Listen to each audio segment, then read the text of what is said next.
Hey friends, here I am, and here you are. I had a couple of little technical difficulties this morning, but I am so glad that you stuck in there with me. Today is Tuesday, and it is October 26th, 2021, and I am here to help you and me start our day off on a positive note. And I am so grateful for all of you healthy Americans. After the live streams, I go back and I read the comments. I'm not always able to keep up with the comments while you're making them in real time in the chat. So I want to give a big thank you to the moderators.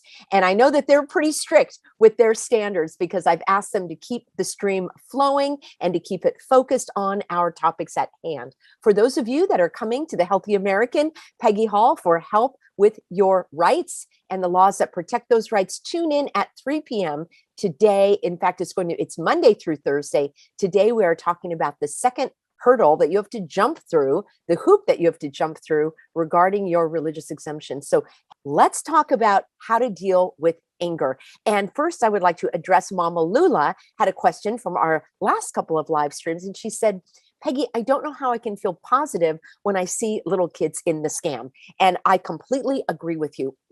The positive outlook is something that we can choose to adopt or adapt to or to take on when we desire to do so.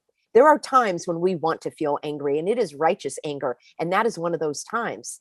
So the positive outlook is something that I have let me say, worked on over the many years because it was so easy for me to see the whole instead of the donut, to focus on the negative instead of the positive. That might come as a shock to you because I appear to be naturally cheerful and optimistic, and I am, but part of my upbringing, not just in my family, but society and teachers and friends and all of that, there is a tendency to focus on the negative. And focusing on the negative is a way that we can identify danger. And when we can identify danger, then we can overcome it so that we can survive. That's the idea of what often drives us to focus on negativity and to only point out those things that are harmful, negative. And as I say, that can lead us to be naysayers. And I want to be a yay-sayer. But that's not to say that we live in denial of reality and that we jump with joy when a beloved pet dies or a beloved family member dies. Some of you may feel differently about that, but there are times in our life when we want to feel all of these emotions. Yesterday, I spoke about all emotions are valid. I get very frustrated. I get very angry with what's going on. And I express the anger. And then that's when I turn my perspective and I say, I can't wait to see what good can come from this. I can't wait to see the good that can come from this. I can't wait to see the good that could come from this. How can I use this going forward? So that's what I mean about changing your perspective and looking for the brighter days. I want to specifically address this topic of seeing children in the scams and the feelings of anger that come up. I actually would like to hear from you in the comment. What does that make you feel when you see that? And the reason we're talking about children is because they, in most cases, have been required to do so because of their parents. I have been active in animal rescue for many years, and there are very few things that are worse to me than seeing or hearing about an animal being abused, because these are innocent creatures. And it literally tears my heart out. It's like a knife wound to the soul when I know of that. And I have worked for many years through education and networking and fundraising and programs. And many of you have asked me about the animal rescue groups that I support, and you can email me support@thehealthyamerican.org. We can get you a list of those. I did a video about that, actually, if you want to go back, and I think it's called Animal Rescue Groups That I Support, and you can find that under my personal stories on my YouTube channel. So I feel that anger. I feel, you know what? I will just say, like the Bible says, in Psalms, it says that God hates with perfect hatred. Have you ever felt that perfect hatred. And it's not something that I want to hang on to. It's not something that I want to get stuck in, which is why today we're talking about releasing emotions. What are the emotions that come up when you see children in the scams? Okay, I feel indignant. I feel outraged. I feel flabbergasted. I feel confused. How could somebody think that's a good thing for a child to suffocate them? I feel anger. And that's a lot of those emotions can be under this umbrella of anger. And I want to see who we've got on board with us here. Big shout out to Valerie, Rhonda, the moderators for helping this stream flow in a positive manner. And let's see. All right. Yeah. Some of the comments, it makes me feel sick. Those who hold in the emotions will manifest into the physical and mental issues. Let it out. Yes, I feel sick. People are saying when they see the kids in the scam. I believe compromising my children's flow of oxygen is child abuse. Many people feel the same way, including me. I get a sinking feeling in my gut. And then someone says, getting through life, we don't have to absorb other people's anger, and we shouldn't expect others to absorb our anger, at least in an unhealthy way. Fran drives a school bus, and she says it's heart-wrenching to see the pre-K kids. It hurts her soul to the core. Well, I think many of us feel the same way you do, Fran. My heart is with you. And this is what I've been working against for all these many, many months, going on 2 years. Friends, would you do me a favor now? I really appreciate when you hit that thumbs up button on the like. Someone told me you have to minimize the chat on your screen if you're on your phone, and then you'll see the like button and you can hit that. The reason I'm asking is so that others will see this stream and more people can be impacted by the Healthy American morning and the positivity. And we will end on a positive note, but first we need to clean out the wound. So the analogy that I use is that my husband and I are surfers, and this area where we surf in San Clemente has these mussel shells, and they're very, very thin, and they're so thin that they can break off and get lodged in your foot, in the sole of your foot. And they're so tiny, and it feels like a sharp piece of glass. And it's one of those things where you're like, oh, it's so tiny, I'm sure it will just work its way out. I shouldn't make such a big deal out of this, but it really hurts. And after a while, you're sort of hobbling and trying not to put weight on the foot because you've got that little piece of mussel shell in your foot. And my husband and I have both like, let me help you dig that out. No, it hurts. It hurts when you dig it out. Hopefully it'll just go away. That is what we do with our emotions. Often it hurts too much to clean it out. I hope it will just go away.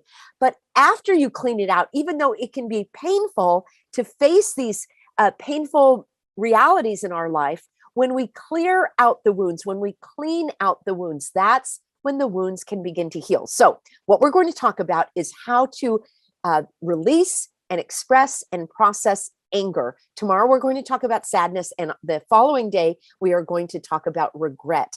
These are some of the most powerful emotions that can keep us stuck, and that can be very, very heavy. And that can also, we can use to harm ourselves, and we can use to harm others. And there are so many emotions that can fall under the umbrella of anger. Let me know a couple of emotions that come to mind when you think of the word anger. For me, I think of outrage. I feel frustration. I feel irate. I feel incredulous. I feel flabbergasted. All of these, did I mention rage? All of these make me, are emotions that I associate with anger. And distraught is another word. Okay, yes. Frustration, outrage. Let's see what comments you have coming up. I think everyone knows what anger feels like. Our society does not appreciate people expressing anger. Our culture wants people to keep it all under control. Many of you, like I have practiced breathing practices and self-control and control your emotions. And there are advantages to that. You don't want to put a fist through the wall or throw a plate across the room, or heaven's sake, you don't want to harm anyone physically. Usually those are outbursts from many, many years of unexpressed anger over the years, and it is misplaced. misplaced. So if you grew up with a parent who was angry, who engaged in emotional abuse, physical abuse, through things, through rages, I guarantee you, without even knowing this individual, that they experienced something in their life that they had a right to be angry about. And their family, their society, the culture, friends, teachers, peers, what have you, the message was, don't express your anger and get over it and put it behind you and move on. I promise you, without a shadow of a doubt, there is unexpressed anger which turns to rage, and it is misplaced, and it is often placed on the family members because they're not doing it out there in society.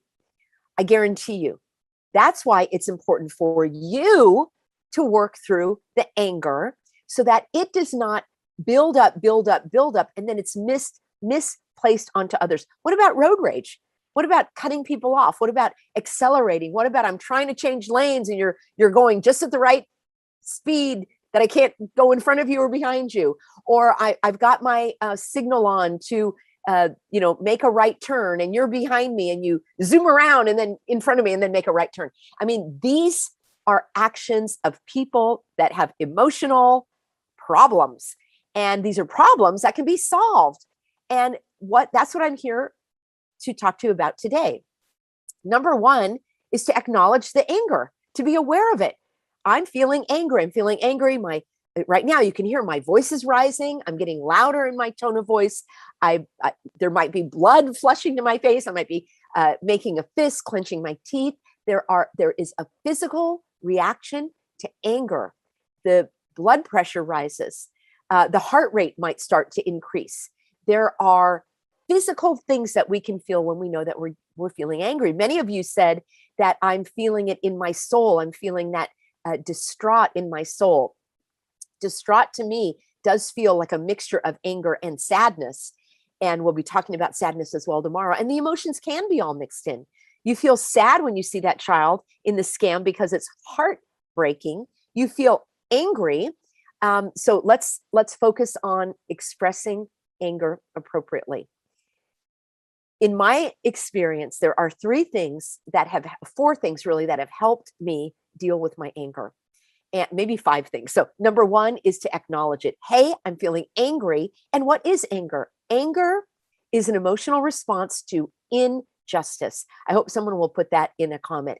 Anger can be defined as an emotional response to an injustice. When we see something is not right. Hey, you didn't empty the trash and today's trash day. You're angry because you're seeing something that isn't right according to you. Maybe you're angry at a higher level when it comes to abuse and other things. You can be angry that somebody ate the last piece of cake and it was supposed to be for you.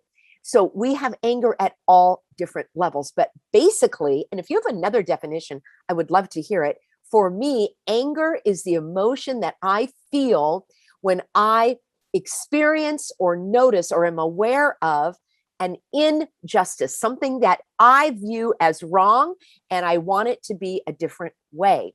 There can be, and those can be wrongs that were done to you. Somebody stealing your car. That was a harm that was done to you and it was wrong. And you're angry and you have a right to be angry. You're not going to do a happy dance and say, yay, somebody just got my car. Now they have wheels that they didn't have. That's one way of looking at it. I would say, well, at least it's not me stealing the car. That's my positive spin on these things. At least it's not me requiring the kids to wear the scam. At least I'm speaking out about it. At least I'm teaching people how not to do it. That is my so-called positive outlook on that situation, but I'm going to deal with my anger. Now, number one, you're aware of it and you accept it. It's okay to be angry. I reject society's notion and our culture for saying anger is an invalid emotion. Anger is a useful emotion. It teaches us and it helps us know what we want and what we don't want. So right from the get-go, let's accept the emotion of anger as valid. Now, the expression of anger is another story, and that's what we're going to talk about. So number one, we're aware of how we're feeling. I feel angry because of this situation. And it's okay to feel angry. And I accept the fact that I'm angry and I allow the feeling of anger in my body without shutting it down immediately. Now, let's talk about expressing it and processing it. There are a couple of different ways you can do it in a physical manner. Now, rather than running your fist through the wall or through a person or throwing a plate or slamming a door or hanging up the phone, it's very, very important for you to release the anger in a physical manner. I love to do very vigorous physical activity. Now, sometimes that is just, jumping up and down or shaking my hands and just getting rid of that anger. Going for a brisk walk is fantastic when you are angry. My hubby and I used to, just for fun, we were not very good at it, but we would love to hit tennis balls. And it's like, wow, that hitting the tennis ball back and forth is such a release of that pent up frustration, anger. Any physical activity makes you feel better physically. But for the release of anger, which is such a powerful emotion, and for those that have studied all of the vibrations and how we feel, it's a very, very heavy, it's a very active emotion, it's a very powerful emotion, and it's very important that you release it. I used to have these ideas, and they exist now. There's something called a break room, not where you go take a break and you have a cup of coffee. This is where you put on a helmet and they give you a baseball bat, and there's all sorts of things in the room like lamps, and you can pick up a plate and throw it at the wall. It's like, what a great idea to release all of this anger. So I would love, has anybody been to a break room? Let me know in a comment below. Has anybody been to those break rooms, throwing the dishes and all of that? That is a way to release the anger. So number one, you release the anger safely, and you do it in a physical way. You can punch a pillow. You can throw pillows. When all of this hogwash started over a year and a half ago, and my husband came home and said, well, that's it. They're going to mandate the scam. And I'm like, what are you talking about? Oh boy, did I have a field day. I threw pillows. I pounded the sofa. I yelled. And you know what? I got the anger out. And then, so that's number one. All right. Physically release the emotion, physically in a safe way. Number two, you need to get it out on paper. You're going to take a pen and you're going to write it out, and you're going to just sit down and say, I am so angry that, and you write it all out. I am flabbergasted. I am outraged that, and you write it all out again and again and again and again. And you keep repeating that sentence. I am so angry about, I'm so angry that this happened. And you're saying, Peggy, you're telling me to focus on the positive, and now you're telling me to focus on all my anger. I just want to set it aside and move on. I don't want to go there. Well, you're going to walk around with that little pebble in your shoe. You're going to walk around with the wound, and it's not going to heal, and it's going to get it's going to get infected and fester, and then you're going to have the results of your anger down the road in the form of rage. So my recommendation, you actually are processing it. You're not staying stuck in it. People that stay stuck in it are the ones that are not going to examine it. So you write it all out as much as you can until you feel like I don't have anything else to say. So that's number two. Number three is you're going to talk to somebody about it. Now, I recommend it is not a family member. Do not burden your family members with your problems. This is not where we're talking about fixing the issue. This is where we're talking about processing the feelings. Many people will have a friend that they can talk to. Be careful. It's not a friend that's going to put you in the spin cycle. That's not going to throw more mud at you going, yeah. Should be someone who is just listening and saying, I'm so sorry that happened. And they should not be a naysayer. They should be a yay-sayer. And if you don't have that friend in your life, I hope you'll find one here in our supportive group, our encouragement community here at the Healthy American. Love you guys. Thank you for liking this video right now, hitting a thumbs up or like on it, and sharing it as well. And many people will go to a counselor or a therapist. There are many that you can do online as well.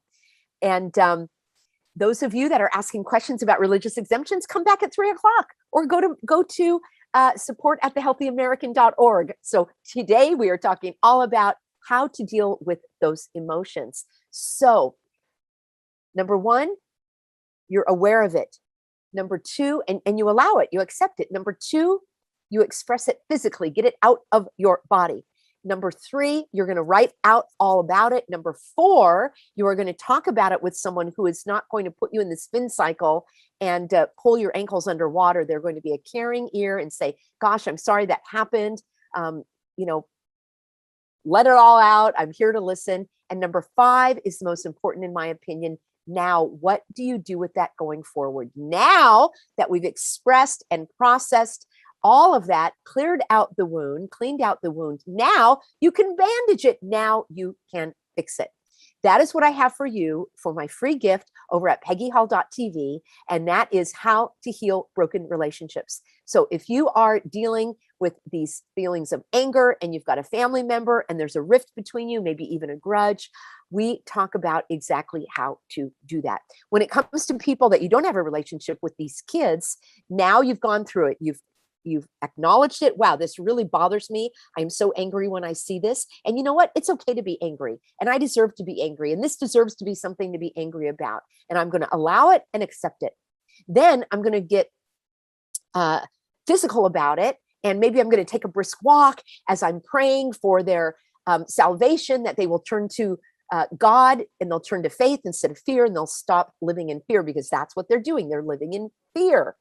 And then I'm going to do something about writing about it. And often when you're writing, a lot of new ideas will come to you. Maybe I can create cards and I can pass them out to the parents that I see. And it will say, did you know there's no law to wear a scam? And did you know that you're actually harming your child? Maybe I'll print out the cards from Peggy's website and I'll pass out her business cards or her U.S. civil rights protection cards, and maybe I'll do something. So when you're writing, often a lot of good new ideas will come to you in writing. Then you're going to have that conversation with someone, not to be in the spin cycle, not to rehash again and again and again and to be naysayers, but to start to clear the air, to get it out of your body. So you've gotten it out of your body physically. You've processed the emotions through writing. You've processed the emotions through speaking. And now you're going to apply it by doing something practical and positive moving ahead. So thank you, everybody, for being on board with me. You can hear that I'm just about to lose my voice. If you want to continue the conversation, I'm about to hop over to Facebook. I'm doing a Facebook Live this morning, and we will be, it's a free form format where I will be answering your questions. If somebody can put my Facebook page there in the comment, it is Peggy.Hall1. So it's facebook.com/Peggy.Hall1. That's where you can find me. It is my personal page. I am being heavily shadow banned on Facebook, meaning they are not showing when I'm going live. And if they do, they say, Peggy is selling something. Well, I guess I'm selling my knowledge for free. So you can hop on, and that's a price that you can afford. For those of you that are asking about the concierge program, all the issues with your religious exemptions, that is at thehealthyamerican.org. Click on religious exemptions. You'll find everything there. I've got over 100 videos about your rights regarding religious exemptions. Please watch that playlist. Join me tomorrow morning here, 10 a.m. Sorry about the delay this morning, friends. I definitely will be on time tomorrow for the Healthy American Morning. We are going to talk about how you can feel better in moments of sadness, how you can express the sadness, feel the sadness, get through the sadness, face the sadness, and come out on top for brighter days, smoother sailing. I promise you they are out there. I've said it before. I'll say it again. I've got the best audience here on YouTube. I love you, Healthy Americans, supporting each other. You are smart, savvy, sassy. Are you snarky? I think I'm the snarky one. And you are supportive, and I appreciate you. And I can't wait to see you in the very next video. You can catch me Facebook Live coming right up, or this afternoon, 3 p.m. for Peggy to the Rescue. We are going to talk about your reasonable accommodations at work. I'll see you soon, everybody.